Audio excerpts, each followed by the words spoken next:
As a millennial, speaking of millennials, I am the sponsor of a bill to cancel out student debt.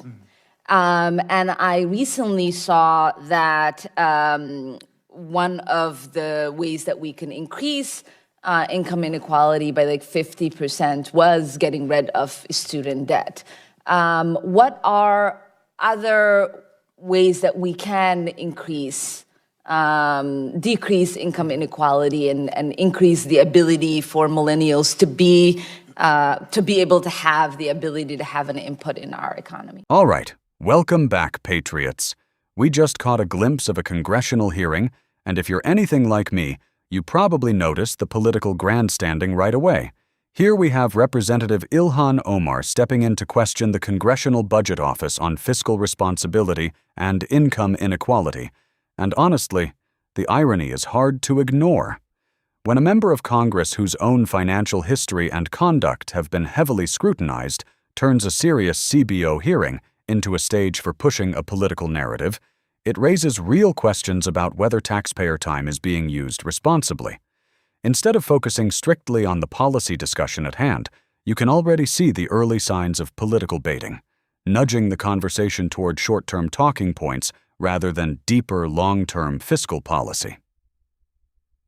Meanwhile, Director Philip Swagel appears to be doing his best to stay in his lane, keeping his answers neutral and grounded in the non-partisan role the Congressional Budget Office is supposed to play. We're about to watch the rest of this clip, but before we do, if you're tired of the political theater that often takes over these hearings, make sure to hit that like button, subscribe to the channel, and drop a comment below. Let me know whether you think elected officials should be held to a higher standard of financial and ethical conduct before they start questioning others.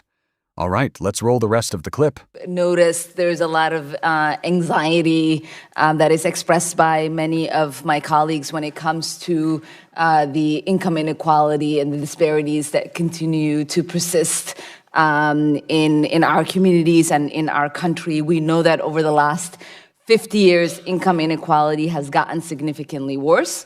We know that wages have grown stagnant, and the richest Americans are the only ones that have been able to reap the benefits of the economic growth that we've seen in the country. In your report last month, you projected that income inequality will be greater in 2021 than it was in 2016.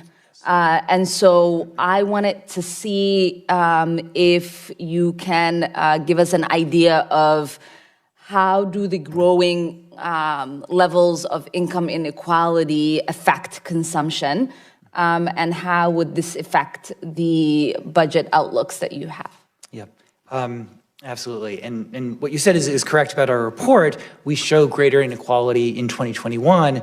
That has different effects on the economy and the budget. The budget is a little difficult to parse out just because the progressive nature of our tax code means that income at the top is taxed more than income at the bottom. So I can't off the top of my head say what it means for the fiscal situation. And of course, there's negatives, right? Inequality means more spending on transfers and things like that. For the economy, it's a challenge, and it's an important long-term challenge. That we know that inequality doesn't have just these short-term effects, but over time, it means a weaker economy and a weaker society.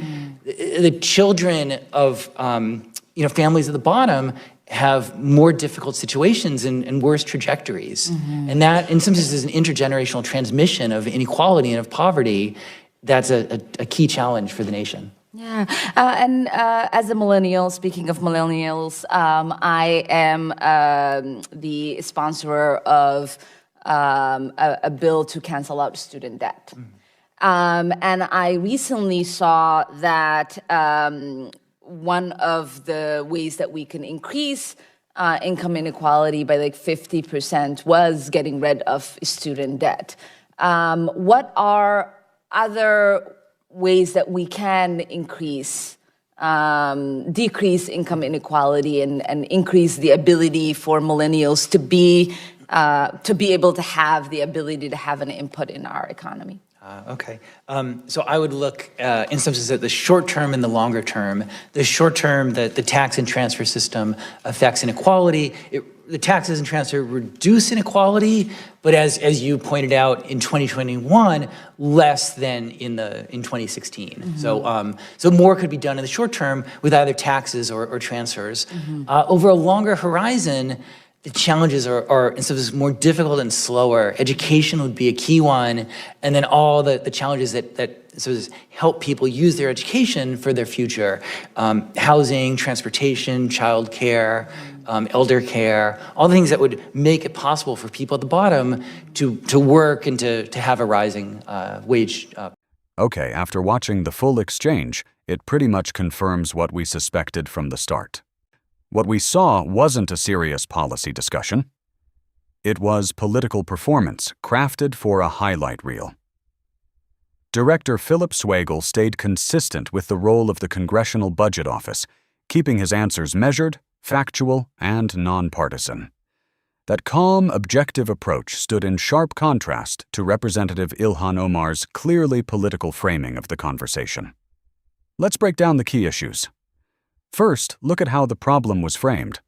Omar begins by referencing CBO data, selectively highlighting government reports to support her narrative about inequality. But almost immediately, the line of questioning shifts into familiar political talking points about stagnant wages and wealthy Americans benefiting the most. Instead of asking a genuine question to explore the data, it turns into more of a prepared political speech wrapped in the form of a question. Second, the student debt discussion is where things get particularly interesting.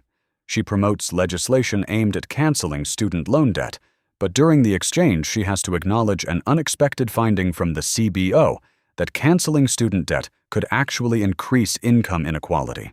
That point alone raises an important policy debate. If a major proposal intended to reduce inequality could potentially worsen it, then it clearly deserves deeper scrutiny and honest discussion. Third, watch how Swagel responds throughout the hearing. Rather than focusing on dramatic political proposals, he points to the long-term structural factors that economists frequently discuss: investments in education, housing, transportation, and childcare. These are complex and expensive policy areas that require sustained commitment and careful budgeting. His answers consistently return to those realities. By contrast, Omar's closing remarks shift away from the economic analysis altogether and move toward a broader political critique, including references to debates around programs like Social Security and Medicare and calls for different policy priorities. The tone feels less like a continuation of the CBO discussion and more like a closing political statement. In the end, the exchange highlights a familiar tension in Washington. On one side, you have policy analysts and economists trying to present data and long-term projections. On the other, elected officials often use hearings as an opportunity to make broader political arguments or communicate with their supporters. Whether viewers see this as necessary political messaging or as unproductive political theater is up for debate. But it certainly raises an important question about how congressional hearings are used and whether they should focus more on detailed policy discussion. I'm curious what you think about the entire exchange. Feel free to share your perspective in the comments.